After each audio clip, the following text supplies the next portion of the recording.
I was scrolling through LinkedIn and then I saw your page and I started to follow. Okay. And then I'd been following you guys for like a while.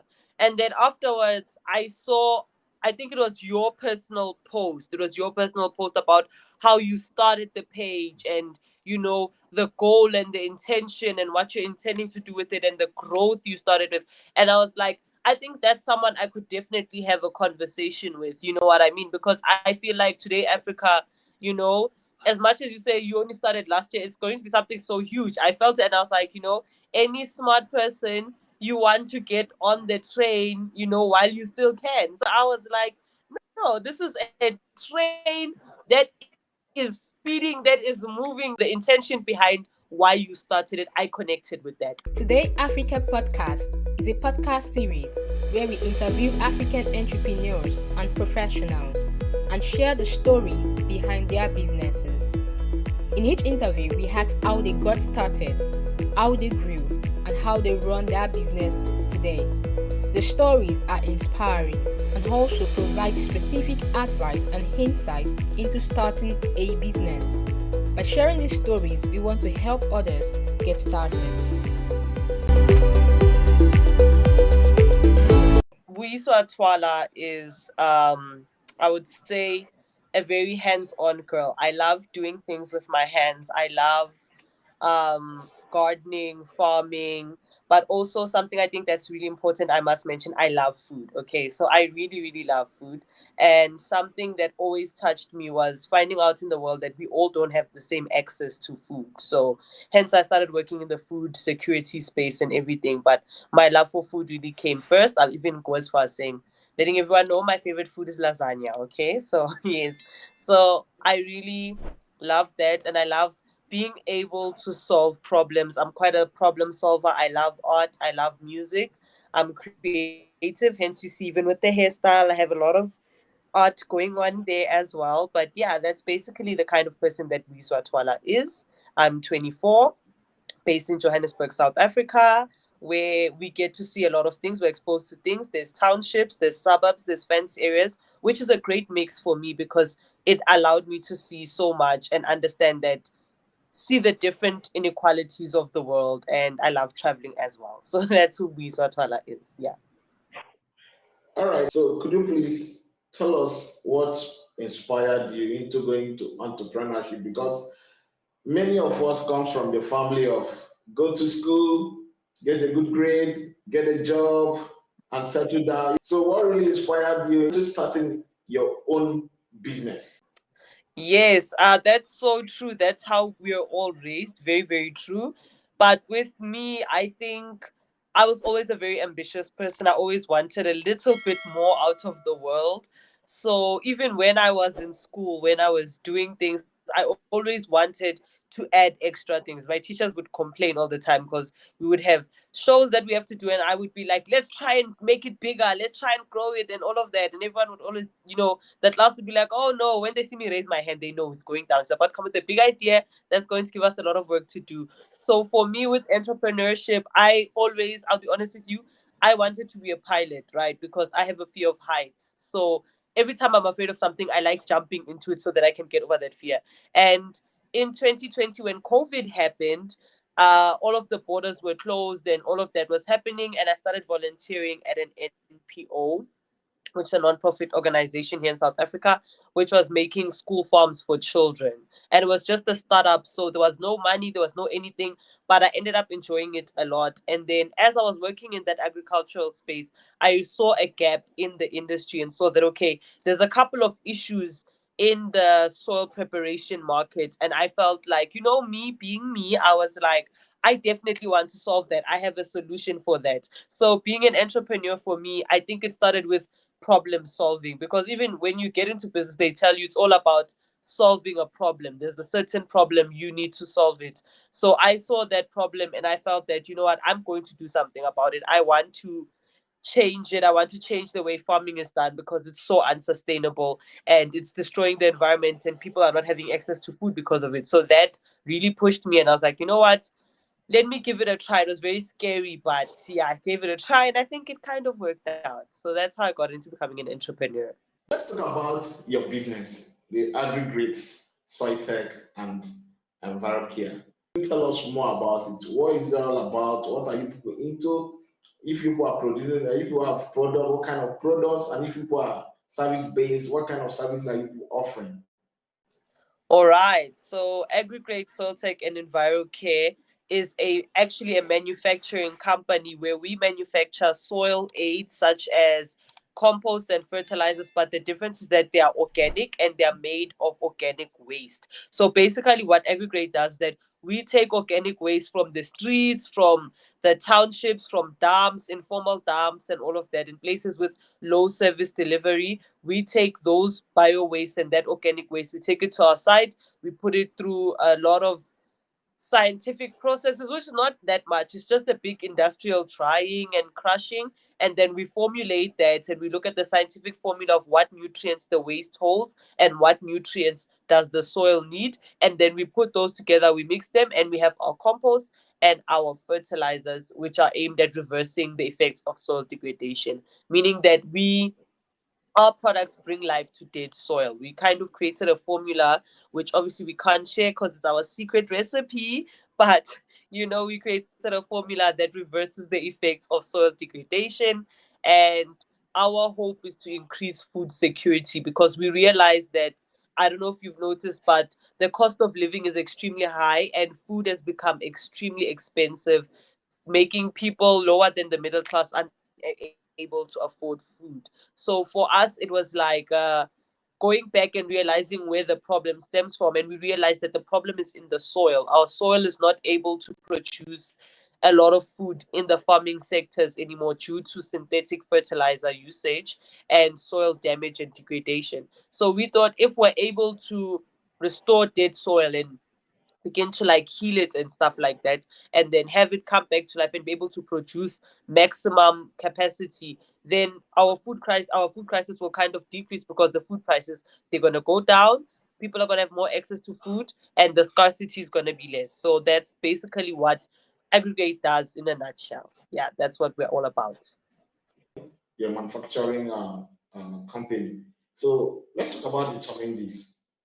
Every venture, everything we do here on earth is filled with challenges. So, what were the challenges that you faced when starting your business, and how did you overcome them? Oh, the challenges that I faced. I will say the first one was the challenge from within, right? So the challenge of being scared because, this is an industry that has had companies, other manufacturing companies that manufacture these products, the compost and the fertilizers. They've been in the industry for over 400 years, over 200 years here in South Africa. So, you're coming, you're young. I started the business when I was like 20. You're young, you're coming with this idea, this concept, and you're trying to change the entire system as well. And also knowing that I didn't necessarily go to school for manufacturing, I went to school for science. So now you're trying to figure out what's the best machinery for you to buy, which one is most easy for you to use. You're using machinery you've never used before. I was buying a certain machine, and come to find that the machine is not set up for you. Now you need to set up this machine yourself, and it's just a lot going on. So it was first really the challenge from within, the fear, overcoming the fear to actually go into something like manufacturing, because as we know, manufacturing is a very male dominated space. So now you're going in there as a woman, people already have ideas about you, they have thoughts, they like, and the voices in your head are also contributing. So I had to get over that. That was the first challenge I had to get over. I had to be like, you know what, whether or not I make it or I don't make it, I don't think anyone's going to shoot me. You know what I mean? So let me just go for it. The biggest thing, they'll say, the worst thing anyone can say is no. No one is gonna take out a gun and shoot you if you go and say, "Oh, I have this product. Can you buy it?" They if they say no, they say no. They're not going to put a gun to your head and shoot you. So I had to get over that. And then the second challenge was access to market, trying to get into the market, trying to get your product seen and heard, especially when you're coming with something people have never seen before, compost made out of waste from townships, a lot of questions. So you're saying we must stop mining. Why must we stop mining? Because you say so. Who are you to tell us that? But it kind of pushes you to be more convincing. You know what I mean? It pushed um my sales energy. I had to learn to kind of find what makes me special, what makes my product special. So you need to do a lot of self research and develop the product and see what is lacking and get the feedback. So I overcame it by getting feedback, um, learning opportunities. You know, there's so many opportunities for incubations and accelerators, attending those, listening to them, and engaging with other entrepreneurs as well, which is why I feel like, you know, your network today, Africa, is so important because entrepreneurs need to see this, they need to hear this. Other people are starting out. It's programs and platforms like these that actually helped us in the beginning get to where we are. So that's kind of how I overcame that. Yeah. Into manufacturing, and manufacturing demands a whole lot of capital to start, Mhm. not just to start, to run it. So, how did you raise fund to start up your business? Because when you are speaking about the challenges, you talked about the challenges within and having access to the market. So, let's talk about capital. How are you able to raise fund to start your business and to equally run your business? All right, that's actually great. You know, it's so strange. At the time, I had just because I had to drop out of university because my parents had run out of funds. So at that time, that had just happened, and I had came up with this idea. And I'm like, oh, this is what I want to do, and there was no funds. So a lot of people don't believe me when I tell them this, but I literally went and got a job in construction. Yeah, I got a job in construction, like as a general worker, meaning you're digging, you're drilling holes, you're doing all of the terrible, terrible stuff for like 9 hours of your day. You start at like 6 o'clock in the morning and you only knock off at like 5 p.m. in the afternoon if there's no overtimes. And I remember I started taking up a lot of overtime because I wanted to save up the funds to kind of do this. You know what I'm saying? So at first, because it was a new idea, it was a new concept, there was not a lot of funding available for it. There was not a lot of funding applications, and we didn't know too much about that. So I kind of took the initiative in my hands to like, okay, you know what's the quickest way we're going to be able to accumulate funds? It's very uncomfortable, but I have to do it. Is getting into construction as a general worker, not even a high paying situation, just as that, and then kind of using that money to buy very small machinery, very small little things, you know, tiny little pieces here and there, a few bags for packaging, and then trying to get the product out there. Then when we started making profits, I was able to, and it's something I always tell every entrepreneur, when you make your first profits, you can't like use them for yourself. You need to put them back in the business like immediately. You know what I mean? So immediately when we made the first profits, then we're able to take that money and then go further and continue buying machinery, setting up a space, setting up a waste conversion site, all of those things. And then now we're able to, when you have that platform and you have work and you show that okay, we've done this much work, then you can start applying for the big fundings and the big grants that are out here in the world. And that's basically what we did. We started on our own, and then with the little profit that we made, we're able to set up a space and show and take pictures, get footage of what we're doing so that we can apply for like bigger grants and bigger funds. Yeah. Okay, so have you gotten any grant or any fund, maybe investment from maybe government or private?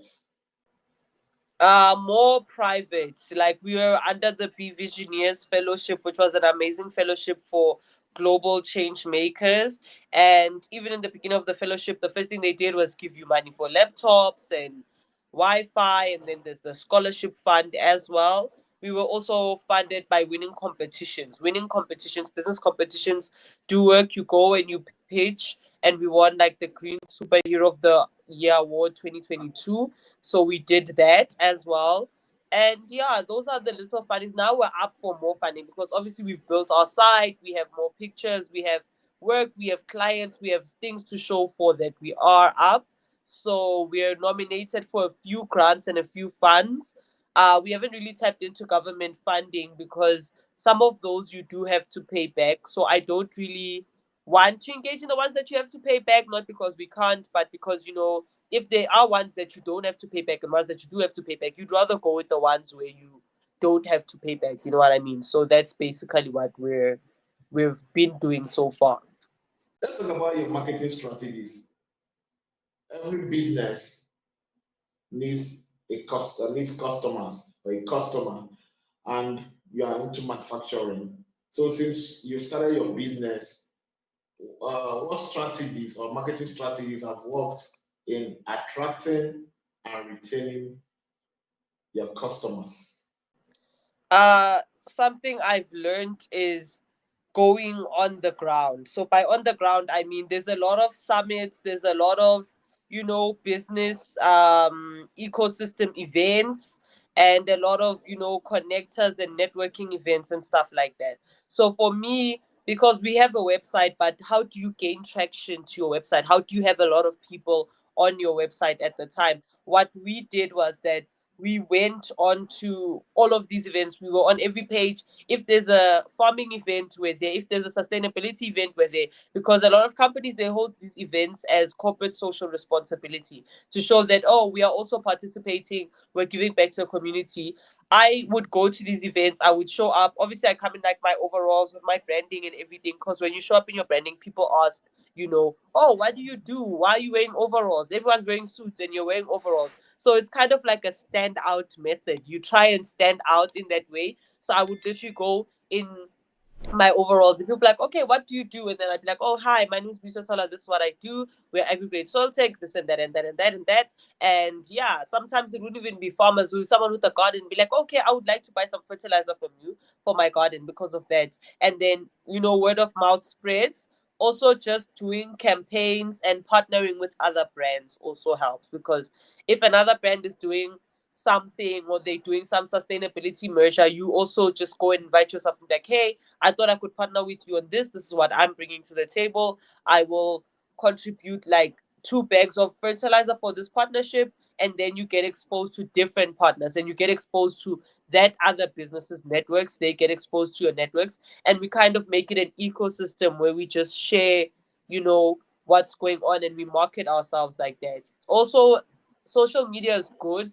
LinkedIn is a great place, that, and Facebook Marketplace also. So we also use the Facebook Marketplace a lot. It has worked for us quite well, and those online markets. So that's basically how we're getting the marketing of the business done. Yes.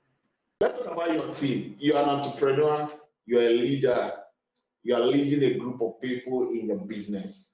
And how did you assemble this team to work for you, to buy into the vision and mission of Agrigreat?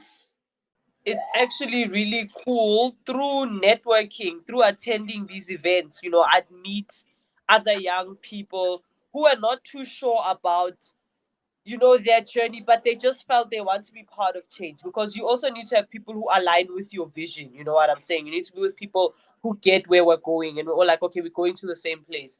So when it came to the team, it was like, I remember at an NPO, I found at an NPO's event, I found one of our managing directors, Salu Gama, and she was young as well, very excited, very enthusiastic, not really certain of many things, but I was like, hey, look, I'm assembling a team of, couple of people. This is what we're doing. This is the goal. This is the vision. We're trying to increase food security. And she's like, definitely, I want to be part of that. And then I was at a school event and I met another person, Alexa Otto, another one of our directors. And she was like, this is amazing. I want to be a part of that. Just also how you pitch it to them. It's not just a business. I always say when I meet people and I ask them, I'm like, do you want to go down in history for changing the world? Well, come and join me. Let's go do that. You know what I'm saying? That's my selling point. So I did that, and I found this amazing team from jabs to party, and they're just like really focused on changing the world. And also, something that I do in terms of my hiring plan is that I want people to work in a way that develops them as well. Like I said, not they're not too certain in the beginning what they want to do with their lives, but obviously they find inspiration in the work that we do, in the changes, in the times in the world that we're changing, right? And then they begin to decide, I actually think I want to personally go into venturing on my own. I see how I can support that. I open them up to the networks that I have, and I'm like, okay, because I'm also okay with that. Even if someone doesn't work for me for more than 5 years, I'm also okay with that because I believe they need to have their personal growth. You know what I mean? I think most companies love to hold on to their stuff and like, this is a great person. I'm going to hold you down, but while you're holding down, you're also suppressing them. You know, you're not allowing them to grow. And for me, even if it means you grow outside the brand aggregate and you grow more than that, then I know because we're based on impact, we will have impacted something. Do you know what I mean? We'll have impacted someone. So I'm okay with that. And that's kind of how we assemble our team. We ask, what are your personal goals? What are you hoping to achieve one day? And in the work and the systems that we create, we also kind of allow for them, we align their tasks with what they want to be one day, you know. So that's kind of how we create our team, our strong team, and a lot of leading by example. When it comes to leadership, you don't just tell people what to do, you do it first. You know what I'm saying? You do it first, and so that they can see you're about what you're talking about. You're not just talk, because you can't expect people to do something that they have not seen you do as a leader, and just leading with integrity and understanding. And I always believe there's a difference between being a boss and a leader, and you need to decide which one you are. So I prefer to kind of be a leader. Yeah. You have a system that I call it align with their personal goals. So, Yes. and so how did you build system and processes in place in your business that allows the smooth running of aggregates? Yes.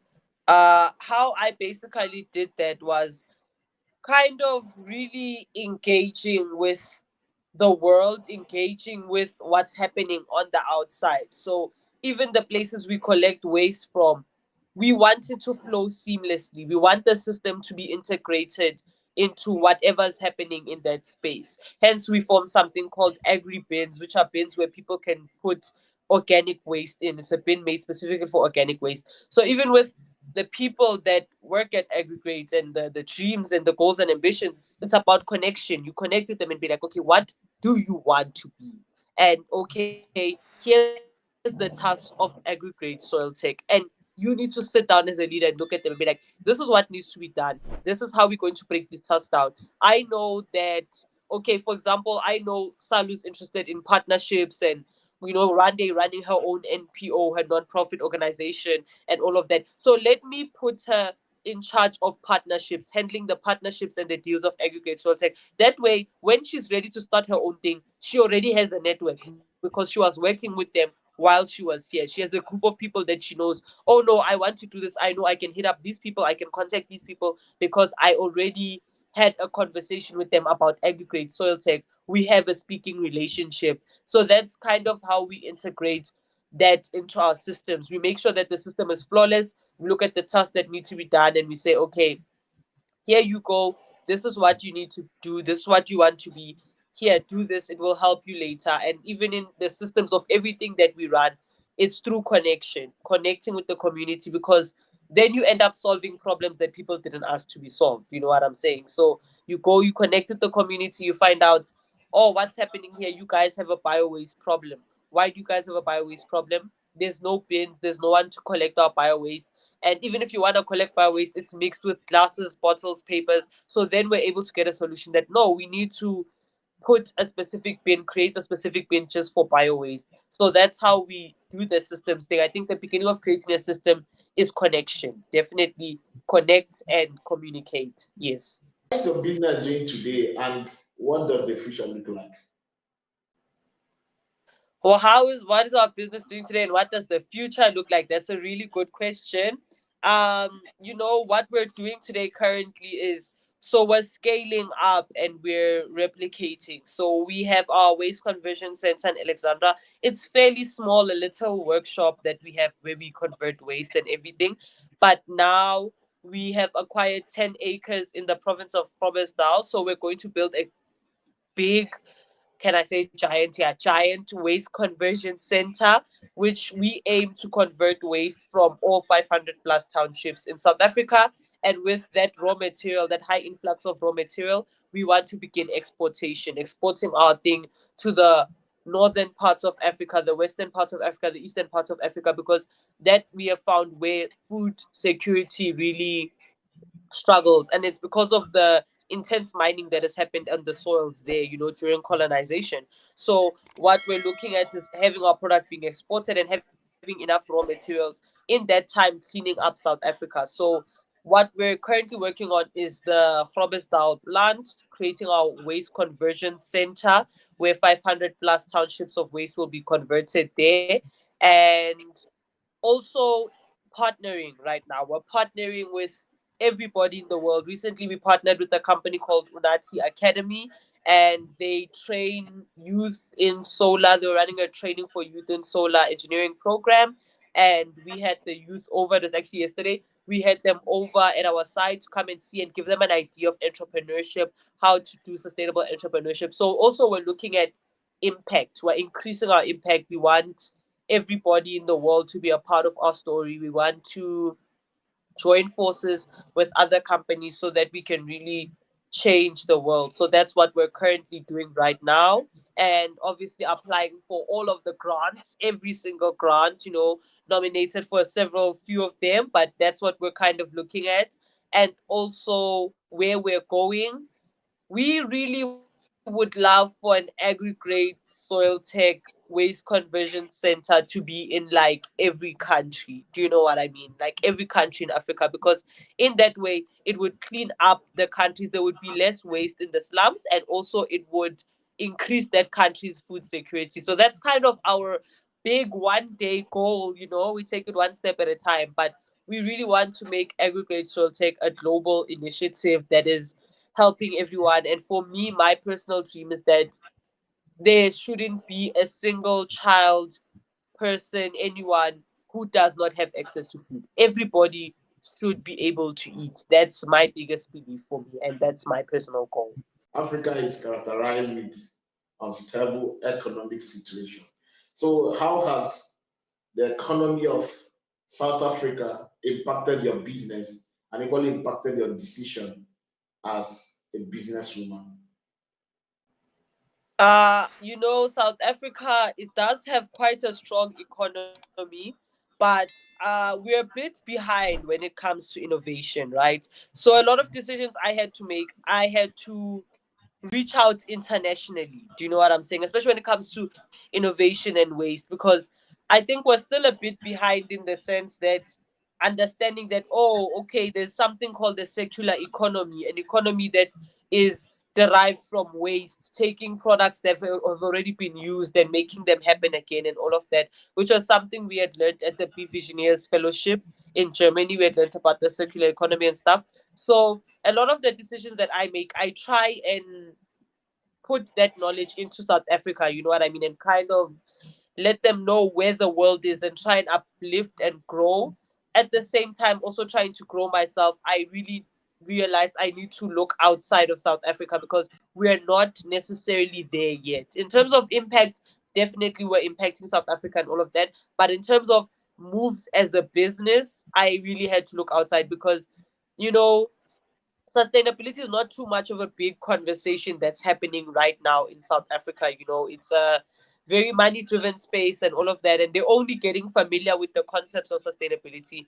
Hence, I said, even, reaching out to a program like yours, looking internationally to kind of like partner and bring that to South Africa and show that, okay, guys, this is what's going on, this is what's happening, and we need to convert our economy into a circular economy. The rest of the world is there, they're at that space, they're at that page, and we're still behind. I remember recently I was nominated as one of the girls accelerating science in Africa. It was kind of like a very West African based. I would think I was the only person from the southern part of Africa there, and it was there, and it was just like, I engaged with a lot of women from Nigeria, a lot of women from Ghana, all of those areas, and especially it was a lot of women from Nigeria, and they are working in the circular space. They are operating in the circular space. They're understanding. They're creating these amazing farming concepts that are based off of waste. And I was like, I feel we need to partner with them. Do you know what I mean? We need to internationally partner together, especially as Africa, so that we can bring it here and grow their network as well. Because imagine them exporting to our side and then us also exporting to their side while the economy is growing and our partnerships are strengthening. So that's something that I had to learn. It made me and pushed me to look outside of South Africa as well. Due to the lack of information on sustainability and trying to catch up, it made me engage with other African countries as well and see how far where are they going, what's their plan, what's happening in Zambia, what are we looking at, and where's the way forward, and how do we bring that back to South Africa and increase that and foster those partnerships with them. Let's talk about the lessons you have learned over the years that you have done business. So, what's key lesson that you have learned in your journey as an entrepreneur? What are the key lessons that I've learned? There are a lot of them, a lot. The first one is one that I'm practicing right now. Not to procrastinate. Yeah, don't procrastinate. Just go for it. Like, even if you're scared or you're worried or whatever, reaching out to someone, hey, I want to partner with you on this or that or whatever, just go for it. Let's do it. And like the worst they can say is no. That is a big one that I really learned. Like the worst that someone can say is no. Sometimes you're afraid of reaching out to bigger companies, bigger partners, all of that. For example, if I had not, if I didn't learn the worst that they could say is no, I wouldn't even have reached out to you because I'm like, oh no, they're gonna like shoot me and stuff. And instead of just being like, hey, reach out, go into it and try that. And then also I learned you need to like show up. You know what I mean? You don't start immediately on the first day of being an entrepreneur, being a CEO. You don't become a CEO on the first day. Do you know what I'm saying? You need to get in there and do the work in the beginning because in the beginning your team won't be so big, you won't have a lot of employees, and but the work still needs to be done and you need to prove that this concept that you have here is a concept that is working, that is real, that is true. So how are you going to do that? You know what I mean? You're going to go and you're going to like do the work yourself, even if it's the physical labor, you do it yourself in the beginning. You need to push yourself and get that done, and also making no excuses. You know what I mean? There's so many things that will come, and there's challenges, like you said. Any space there's challenges. Anything that you're doing that is good, that will benefit and grow you, there's going to be challenges. But how you overcome those challenges is by constantly showing up and not making excuses for them. You don't excuse, you just continue to show up. And every time, even if you fail, you bounce back up and you get back in the saddle. Like that's something I had to learn because I was sensitive to not winning. I don't like not winning. So if I'm nominated for something and I don't get it, I would die. I just died. Like I would be like, no, I don't want to do so. I'm not going to die. But you can't do that. And I had to learn it's perseverance. You need to get in the perseverance gym and lift the perseverance weight and persevere and persevere. And eventually one day you'll get there and just have the patience as well. Yeah. All right. You mentioned he said something that confrontation. That way, you don't eat something, you just feel like. So now, how do you handle failure and disappointment as an entrepreneur? Yes, that is a very important question. How do I handle failure? I'm going to be very honest with you. I don't like lying. I start by crying, okay? Start by crying a lot. I cry about it, and then I after because I believe it's important to deal with your feelings. Don't try and be overly positive and tell yourself, you know what, it's fine. I've got if you're feeling sad, you're feeling sad. It's okay. You're a human. It's natural. You feel sad in that moment. You're sad. Oh, your heart is broken. Accept that. Take that emotion. Deal with it. You are disappointed. It's fine. Then immediately, as soon as you're done dealing with that emotion, I begin to assess the situation and also kind of account for it and see where do I account and see, okay, what could I have done better, where could I have improved myself, and what did I learn from this situation, because that part is very important. Realizing and understanding, what did you learn, what are you learning from what is currently happening. So for me it was like, okay, what have I learned today, what am I learning right now, where am I going. Okay, I've took a bit of a flop here. I went a bit backwards. I didn't do things properly. But for next time, and that's also the biggest thing, what you look forward to in the future. You understand that, okay, I took a mistake here, I made a mistake, it was a bit of a flop, it was a bit of a fail, but what's next for me? And okay, how do I better improve this next time? Next time, how am I going to do things differently? And you implement that, you take that as a lesson, And sometimes it's not necessarily a failure, it's a journey that you need to walk. The best experience, I mean, the best teacher is experience. So just experiencing that, I'm telling you, the bigger deals will come, bigger things will happen because you experienced it the first time and now you know how to avoid those kind of mistakes. And especially when you're young, they're still going to happen. You know what I'm saying? I didn't know how to write a professional email in the beginning. I would just email someone and say, hey, and like, you can't really do that from what I learned. So yeah, you're like, hey, I hope you well. Hey, yeah, and put yeah. K, awesome, lol. You can't put lol in the email. I learned that. So you learn these things and you grow. And even in the flops, that's what I'm saying, even the failures, just look at the failure as a great opportunity for learning. What an amazing opportunity to learn. What advice would you give to others, especially young people like yourself, who wants to start their own business or who want to venture into entrepreneurship? I would say, because it's something I dealt with, the first thing is don't be scared. Yeah, don't be scared. Don't be afraid. It's okay, just do it. Really, like Nike says, just do it. Like, really, just do it.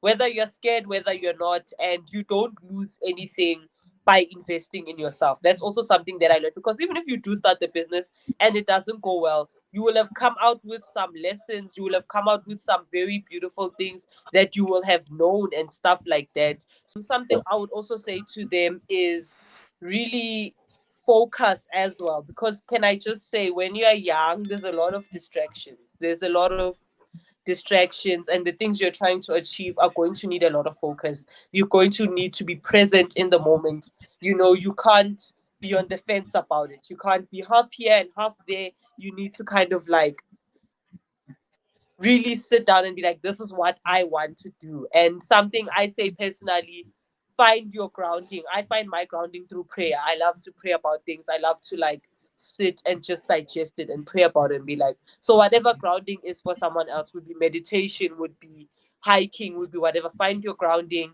You don't all the time have to be busy with business. You can take out some time for yourself and find something that grounds you and that holds you dear and near to yourself. Yeah. Today Africa Podcast is a podcast series where we interview African entrepreneurs and professionals and share the stories behind their businesses. In each interview, we ask how they got started, how they grew, and how they run their business today. The stories are inspiring and also provide specific advice and insight into starting a business. By sharing these stories, we want to help others get started.